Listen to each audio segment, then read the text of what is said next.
అరుణాచలం స్థూల శివుడు గిరి ప్రదక్షిణ ఉంది. శ్రీకాళహస్తి స్థూల శివుడు గిరి ప్రదక్షిణం చెయ్యొచ్చు. కోటప్పకొండ త్రికూటం 3 శిఖరములతో ఉంటుంది. బ్రహ్మశిఖరం, విష్ణు శిఖరం, రుద్రశిఖరం, ముగ్గురు కాబట్టి ప్రదక్షిణం చెయ్యొచ్చు. ఓ కొండ మీద ఈశ్వరుడు ఉన్నాడని ప్రదక్షిణం కొండకి చేయడానికి అన్ని వేళల శాస్త్రం అంగీకరించదు. కొన్ని చోట్లే గిరి ప్రదక్షిణాలు ఉంటాయి. అన్ని చోట్ల గిరి ప్రదక్షిణం ఎందుకు చేస్తారంటే గిరిని శివస్వరూపంగా ప్రదక్షిణం చేస్తారు.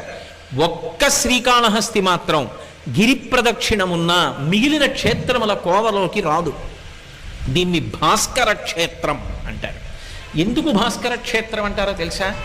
మనందరం పితృదేవతలు ఉత్తీర్ణులు కావాలన్నా, దేవతానుగ్రహం కలగాలన్నా, లోకములు శాంతి పొందాలన్నా, గ్రహములు శాంతి పొందాలన్నా పరమ ప్రమాణంగా ఏ కాలాన్ని తీసుకుంటామంటే సూర్యుడు ఉత్తరాయణంలో ప్రవేశించినటువంటి కాలాన్ని